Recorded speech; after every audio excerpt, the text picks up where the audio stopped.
Next comes the selective alpha adrenergic antagonist. You see one thing.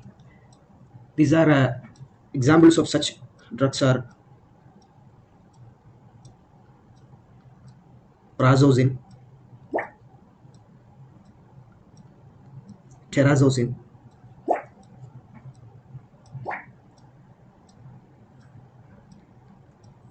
doxazosin. These are the main alpha adrenergic antagonists which are selectively alpha. They have replaced non-selective alpha adrenergic antagonists such as phenoxybenzamine. While there are non-selective alpha blockers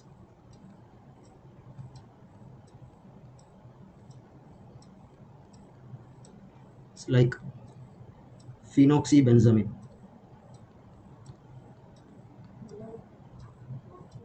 So according to all hat trial means anti-hypertensive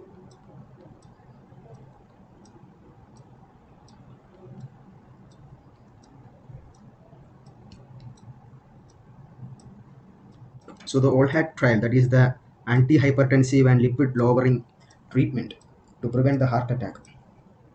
So according to this trial, we see that these drugs, that is the selective alpha antagonist, appears to be less efficacious than diuretics, calcium channel blockers, and AC inhibitors in reducing primary endpoint of cardiovascular disease when used as monotherapy. So you see here that the calcium channel blockers, diuretics, AC inhibitors, ARBs, these outrange, these are much more efficacious than this selective alpha antagonist according to the trial. Next, the side effects.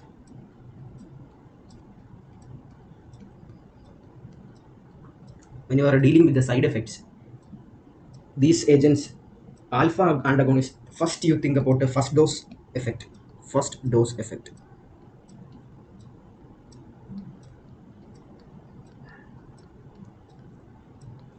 which will result from a greater decrease in BP with the first dose than with the subsequent dose.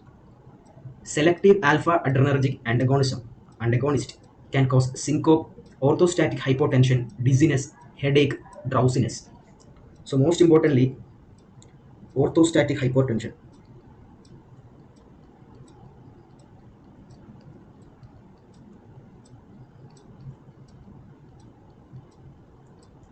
Very important. Then it can go dizziness.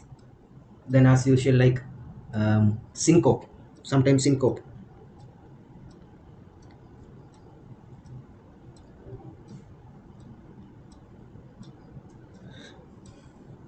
So in most cases, side effects are limited and do not recur with continued therapy. Selective alpha adrenergic antagonist may improve lipid profile by decreasing total cholesterol, triglyceride level, and increase HDL. So these drug decreases total cholesterol.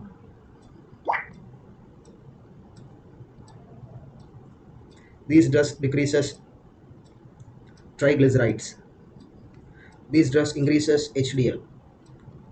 So compared to the diuretics, which cause hyperuricemia, lipid profile derangement, hyperglycemia, these drugs does not cause the lipid derangement. Also, this AC and ARBs also. Next, additionally, these agents can improve the negative effect on lipid induced by thiazide diuretics and beta blockers. We know that beta blockers also it cause hypercholesteremia, triglycerides. Doxazosin specifically may be less effective at lowering blood pressure than thiazide diuretics and may be associated with high risk of heart failure and stroke in patient with hypertension and at least one additional risk factor for coronary artery disease. So when you are using the doxazosin, you must be very careful because it is less effective at lowering systolic blood pressure than diuretics. And it can also cause risk of heart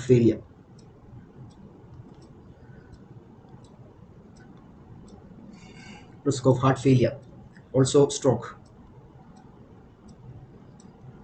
Okay, next you see some other drug that is called centrally acting adrenergic agents.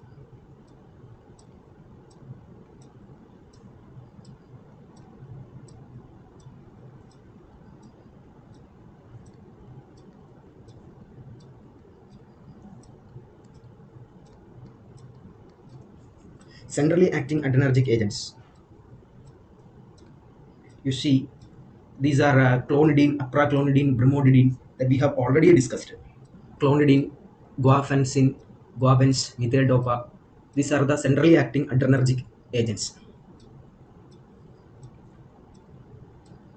Adrenergic antagonist. Here, the clonidine act by stimulating. There is clonidine act by stimulating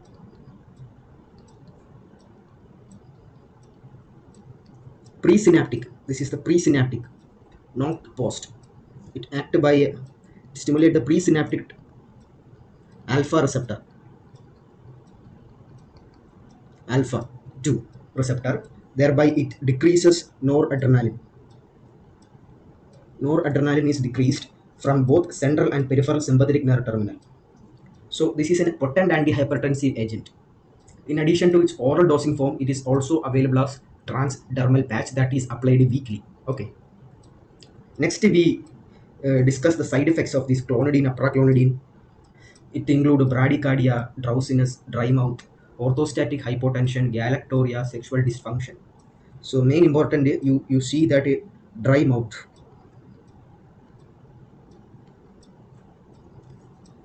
Why dry mouth in clonidine? So why dry mouth means it inhibits the salivary secretions by active action of postsynaptic alpha 2 receptors. Similarly, orthostatic hypotension like alpha 2 blockers, prazosins.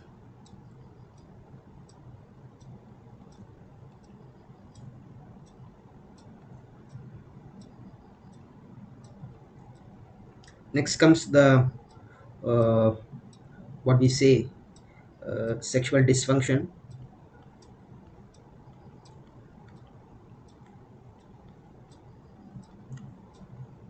Why? Because it's we are told that it decreases the sympathetic activity, so the male sexual drive as well as the libidos are decreased. Similarly, it can also cause galactoria, used postpartum galactoria. Maybe the prolactin level may increase. So these transdermal clonidine causes a rash in up to 20% of the patients. Okay, transdermal clonidine causes rashes.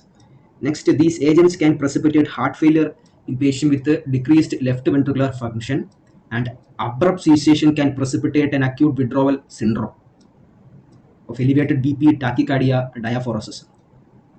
You see, it can precipitate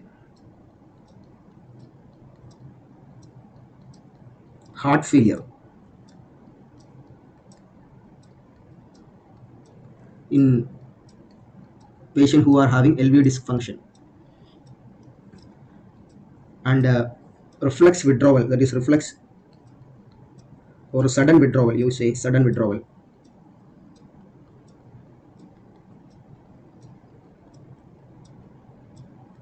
It can result in increased heart rate, that is tachycardia. Next, it can increase BP, that is high elevated BP. Then diaphoresis, that is sweating. These are the main things. Okay, so methyl dopa is also an example for centrally acting alpha adrenergics. It produces a positive direct antibody test in up to 25% of cases. In 25% of cases, in patients who are using methyl dopa,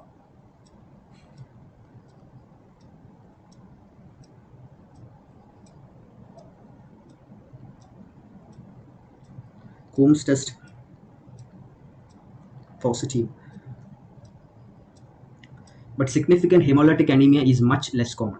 If hemolytic anemia develops secondary to methyl dopa, the drug should be withdrawn. Severe cases of hemolytic anemia may require treatment with glucocorticoids. Methyl dopa, it also causes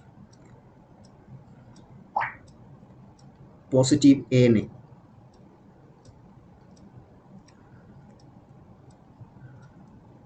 Okay, in approximately 10% of patients, and can cause an inflammatory reaction in the liver that is indistinguishable from viral hepatitis.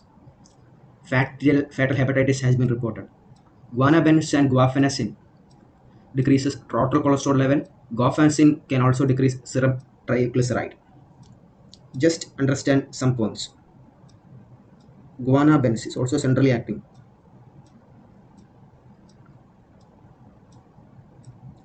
It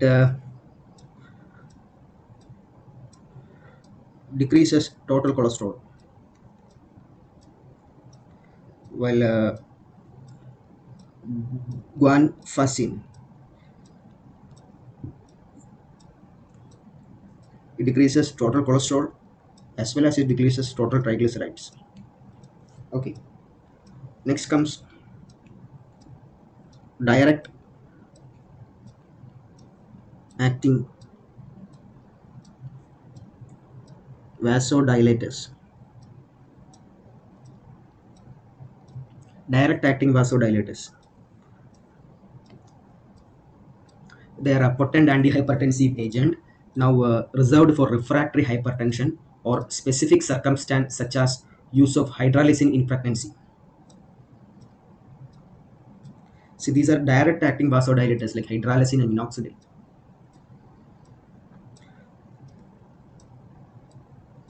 Hydralazine is a vasodilator. Hydralazine, you see, hydralazine.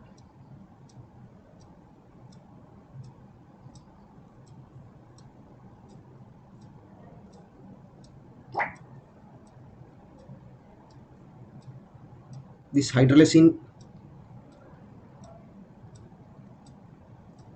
in combination with the nitrates,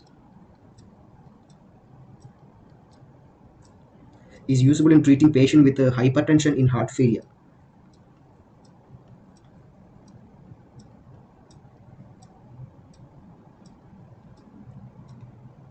Heart failure with reduced ejection fraction. Patients who are having hypertension and heart failure, they can use hydralazine and nitrates to reduce the blood pressure. The side effects of hydralazine may include headache, nausea, emesis, tachycardia, and postural hypotension. So, side effects: postural hypotension,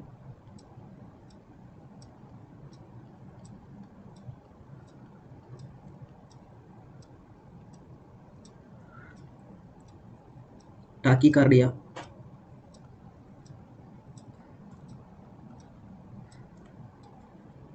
and it can cause emesis.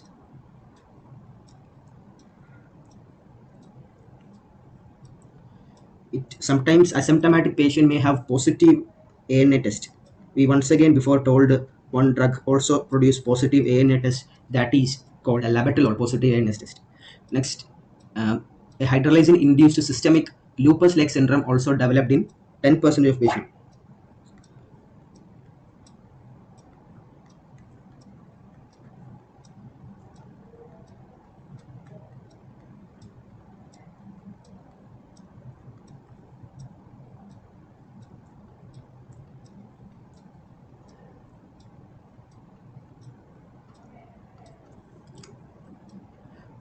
The patient at a great risk for later complication include those treated with excessive dose. So, in patients who have taken dose more than 100, that is dose more than 100, 400, more than 400 milligram per day, these are a high risk patient for developing systemic lupus syndromes. Those with the impaired renal or cardiac function also can develop such lupus syndrome, and those with a slow acetylation phenotype.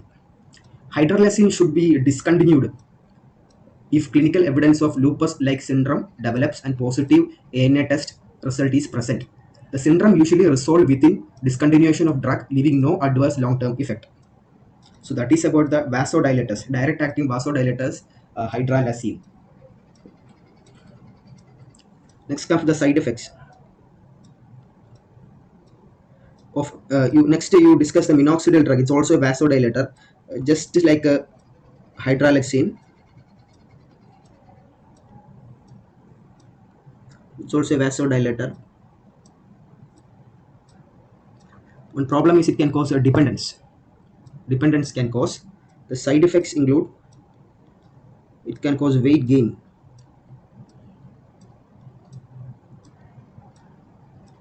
It can cause hypertrichosis.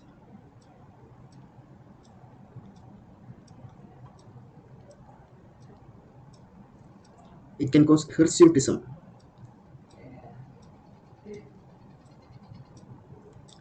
It can cause ECG abnormalities.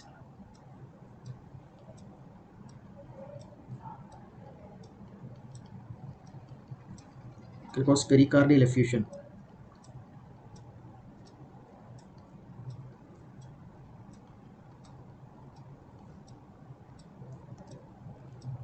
These are the minoxidil and its side effects.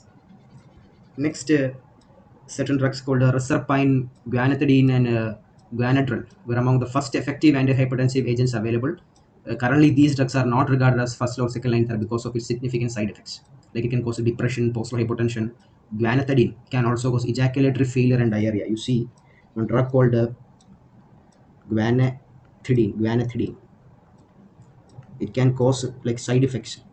It can cause like ejaculatory failure,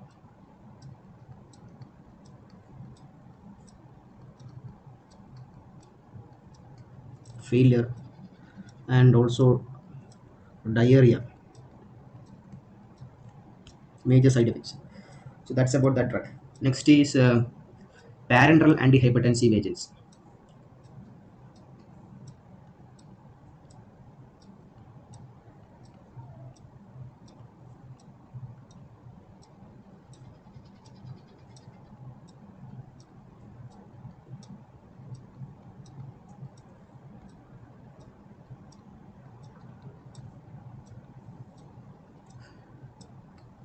So this is a parenteral antihypertensive agent.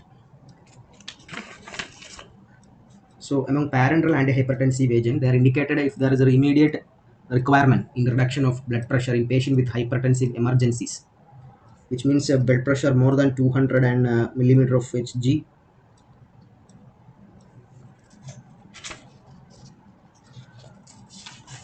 can see more than, which means in patients blood pressure more than 210 millimeter of Hg,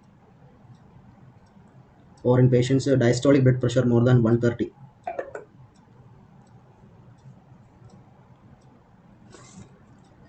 Judicious administration of these agents may also be appropriate in patients with hypertension complicated by heart failure or MI. These drugs are also indicated for individuals who have perioperative hypertensive urgency or are in need of emergency surgery. If possible, an accurate baseline BP should be determined before the initiation of therapy. If parenteral agents are used initially, oral medication should be administered shortly thereafter to facilitate rapid weaning from parenteral therapy. See, although parenteral agents are indicated as first line treatment in emergencies, oral agents may also be effective in this group. So, why now deal about the parenteral antihypertensive agents used in urgencies, hypertensive urgencies, where the systolic blood pressure is more than 120 or diastolic blood pressure is more than 130. So judicious administration of these agents may also be appropriate in patients with hypertension complicated by heart failure or myocardial infarction. These drugs are also indicated for individuals who have perioperative hypertensive urgencies or are in need of emergency surgery. If possible, an accurate baseline BP should be determined before the initiation of therapy. In the setting of hypertensive emergency, the patient should be admitted to an intensive care unit for close monitoring, and intra-arterial monitoring should be used when available. Although parenteral agents are indicated as the first line treatment in hypertensive emergency, oral agents may also be effective in this group. Okay, if parenteral agents are used initially, oral medication should be administered shortly thereafter to facilitate rapid weaning from parenteral therapy. So sodium nitroprusside is the first drug that we should learn.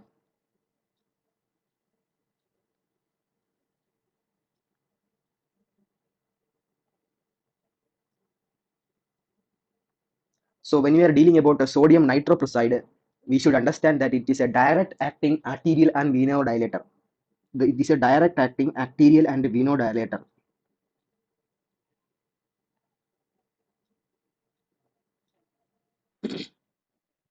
It's a drug of choice for most hypertensive emergencies.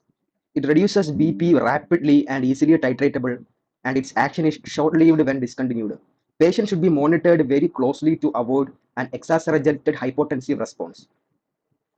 Therapy for more than 48 to 72 hours with a high cumulative dose or renal insufficiency may cause accumulation of thiocyanate, a toxic metabolite. So, caution is You think about hypotension. You should cautiously about hypotension. Next, when you're using more amount of this drug, when there is insufficiency of renal system, there is accumulation of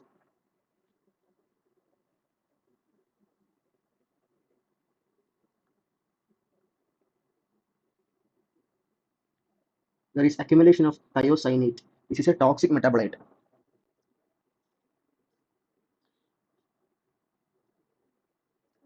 So we should understand the dosing of drug of sodium nitroprusside. It is given as IV infusion. Onset of action is 2 to 3 minutes. Sorry, duration of action. Duration. Next, the dose is 0.5 to 10 microgram per kg per minute. That is the initial dose.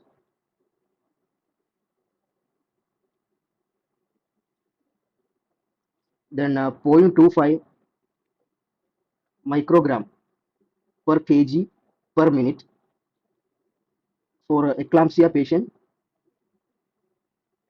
as well as in patients who have renal problem, that is renal insufficiency. Because as we told, it can accumulate the content called thiocyanate in the blood. Thiocyanate. So what all this thiocyanate will cause what all problems? This thiocyanate, as we told, if it is accumulated, the toxic metabolite accumulated, it can cause a paresthesia. Thiocyanate, it can cause paresthesia.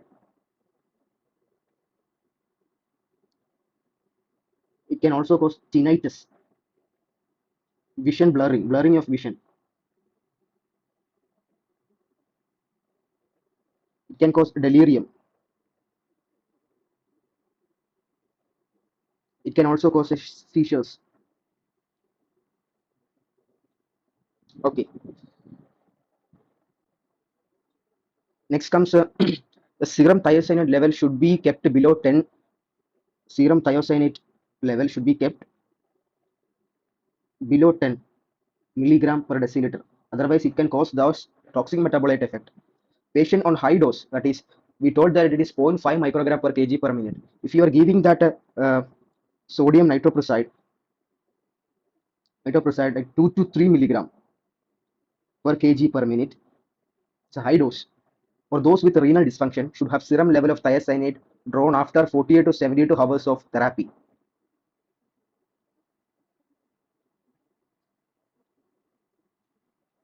So in these patients also, it should be less than 10. Okay, it should be less than 10.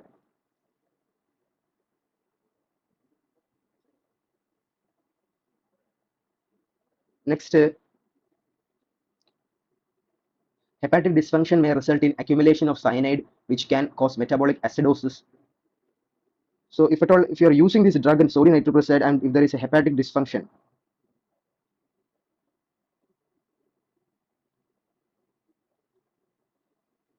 and sodium nitroprusside,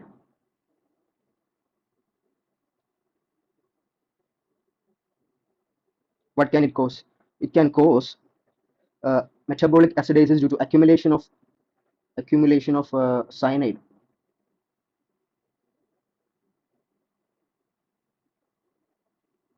It can cause metabolic acidosis.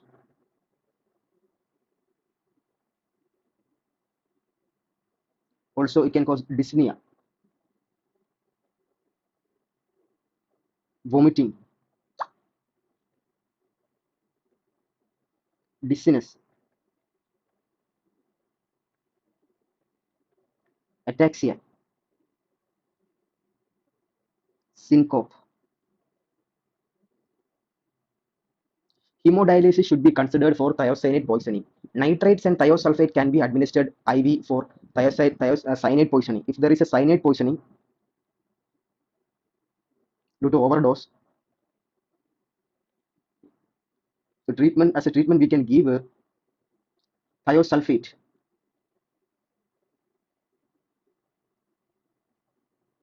and nitrates.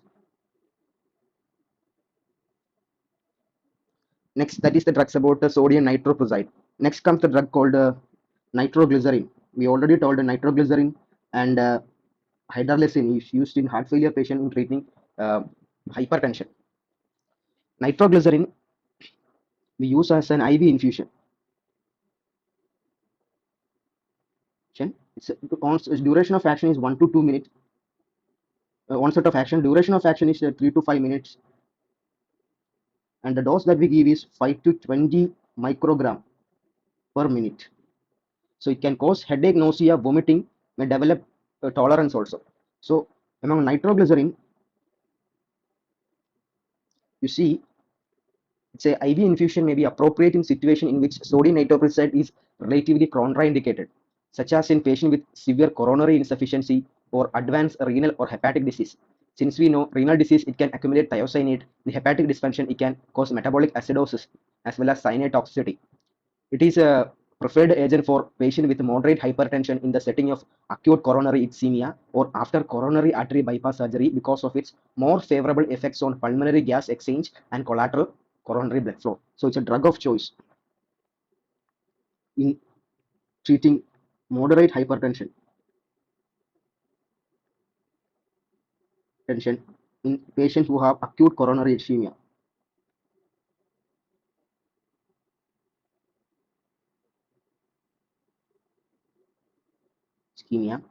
or after coronary artery bypass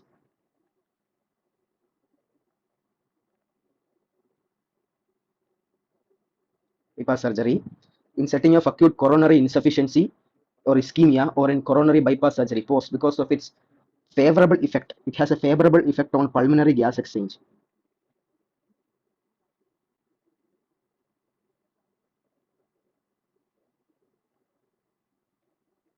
And collateral blood flow, because in CABG collateral blood flow is very important.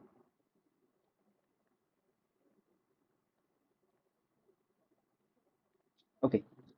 In patient with severely elevated BP, sodium nitroprusside remain the agents of choice. So this is chosen in moderate hypertension. Okay, moderate hypertension, not in a severe cases of hypertension. In severe cases, the agent is always sodium nitroprusside. Nitroglycerin reduces. What does it reduces? It reduces the preload more than afterload. So nitroglycerin reduces preload.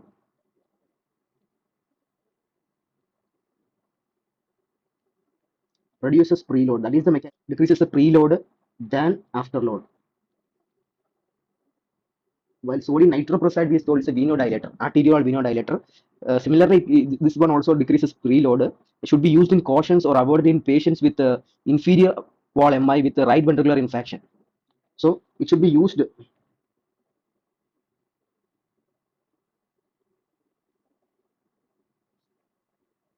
in caution in patients with who are having a inferior wall MI, because in inferior wall MI the right ventricle infarction occurs, dysfunction occurs.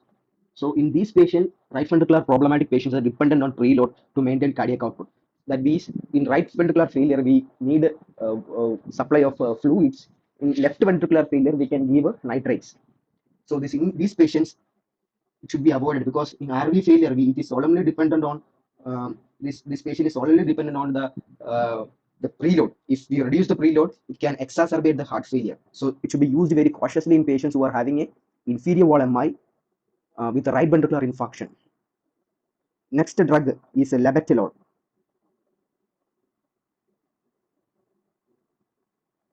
We told already labetalol, like ANA positivity can occur because it's alpha plus beta blocker. So it's an alpha plus beta blocker. Labetalol. So it is given like IV bolus. Like onset is 5 to 10 minutes. Onset of action is 5 to 10 minutes. Duration of action. Duration of action is 3 to 6 hours. And it is given as a 20 to 80 milligram. Dose is 20 to 80 milligram. Q 5 to 10 minutes. Every 10 minutes. We can give up to 300 milligram. That is the dose.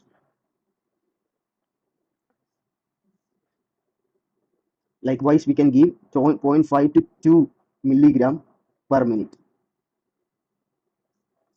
So The caution about the side effects, we should be aware that it can cause hypotension because this is a wide range blocking activity of both alpha and beta. So it can cause heart blocks. So be cautious about such things. Bronchospasm because the beta blocking effect is there. Heart failure, scalp tingling.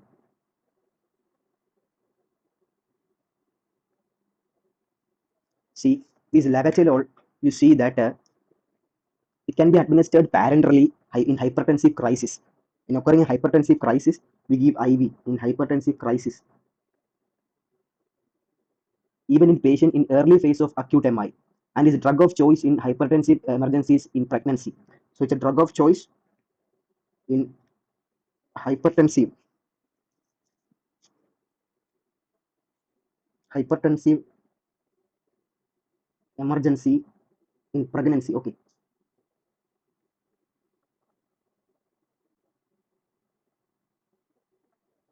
Next, when given intravenously, the beta blocker effect is greater than alpha antagonist effect. The beta blocking effect is more than alpha blocking infusion. Nevertheless, symptomatic postural hypotension may occur in IV use. Thus, patient should be treated in a supine position. Labetalol may be particularly beneficial during adrenergic excess. Adrenergic excess occurs in the labetalol, useful in adrenergic excess because we are blocking the receptors in conditions of adrenergic excess. Adrenergic excess. What are the conditions of adrenergic excess? Like clonidine withdrawal. It's a centrally acting sympathomimetic, centrally acting alpha adrenergic. Next is pheochromocytoma.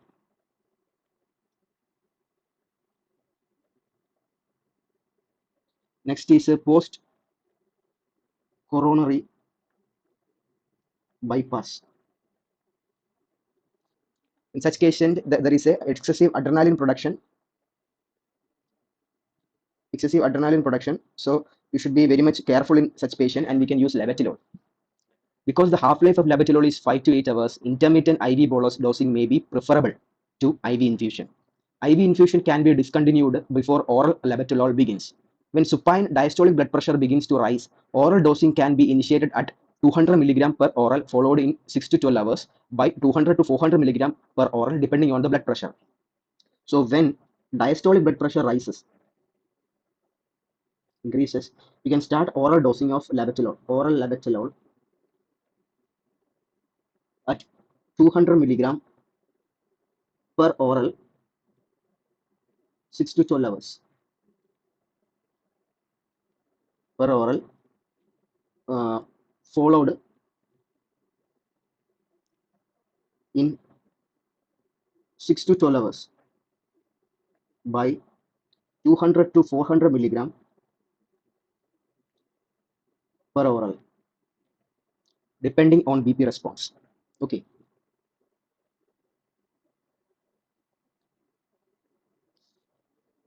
that's about the labetalol. So main points you have to remember is can be used in adrenergic excess cases, drug of choice in hypertensive emergencies. The main problem is hypotension, heart blocks, and labetalol duration of action is 3 to 6 hours. Dosing is 20 to 80 milligram IV. When this is oral, it can be 200 per oral. So next we discuss about esmolol.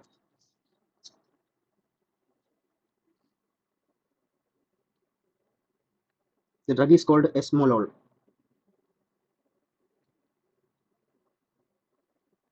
Esmolol is also a beta blocker. It's a cardioselective beta antagonist. Cardioselective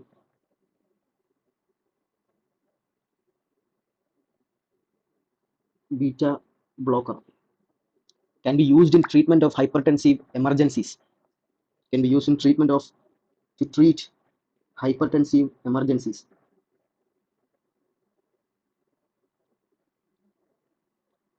In patients in whom beta blockers intolerance is a concern. Esmolol is also useful for treatment of aortic dissection. So treatment of aortic dissection.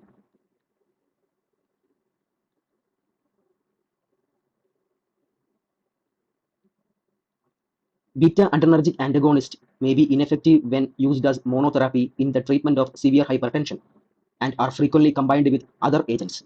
Example, sodium nitroprusside in the treatment of aortic dissection. So we can combine with sodium nitroprusside.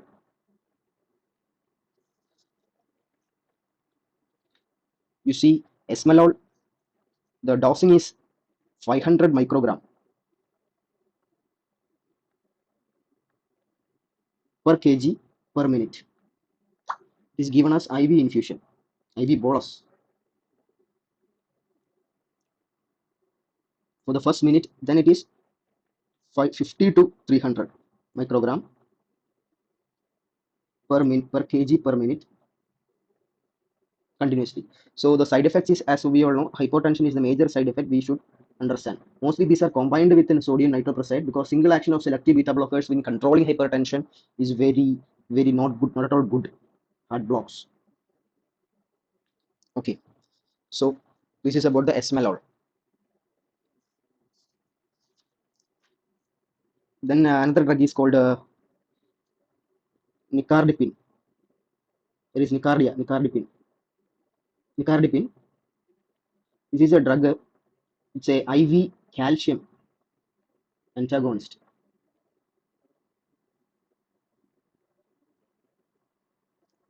approved for the use in post-operative hypertension. Nicardipine used in post-operative hypertension. So it's used in post-operative hypertension cases. So nicardipine, you see nicardipine, it's a dosing is it's given as IV infusion. The onset of action is 30 to 60 minutes onset, while the duration is 3 to 6 hours duration of action. Next, the dosing that we give 5 milligram per hour. The dose is 5 milligram per hour, increased to 1 to 2.5 milligram per hour every 15 minutes. Can be used up to 15 milligram per hour. Hypotension is, as usual, the main adverse effect. So the nicardipine is a calcium blocker IV. Side effects include headache, flushing, reflex tachycardia. Side effects: hypotension, reflex tachycardia because it's a calcium blocker. Reflex tachy, it's a calcium blocker. Nicardipine should be administered via a central venous line. If it is given peripherally, the IV shade should be changed every 12 hours. 50% of the peak effect is seen within the first 30 minutes, but the full peak effect is not achieved until after 48 hours of administration. The peak action 48 hours. That's about nicardipine.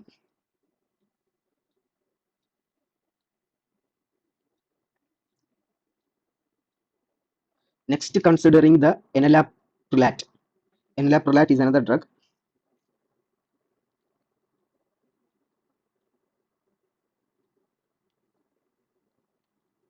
Enalaprolate is another drug. We should understand this drug. Considering enalaprolate, it's a active deesterified form of enalapril. You know enalapril, it's a AC inhibitors. It's an enalapril deesterified form that result from hepatic conversion after an oral dose. Enalaprolate as well as other AC inhibitors have been used effectively in cases of severe and malignant hypertension.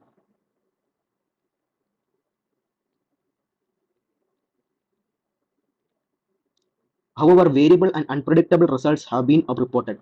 AC inhibitors can cause rapid BP reduction in hypertensive patients with high renin state.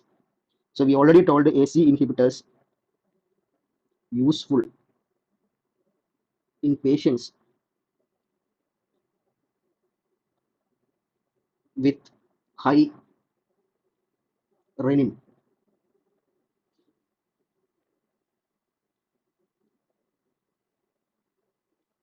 High renin such as renovascular hypertension.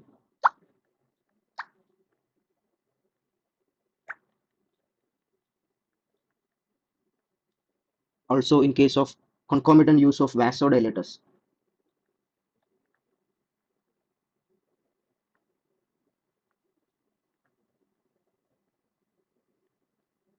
In case of scleroderma renal cases.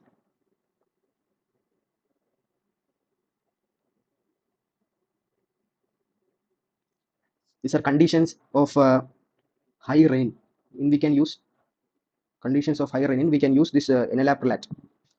Thus, enalaprilate should be cautiously used to avoid precipitating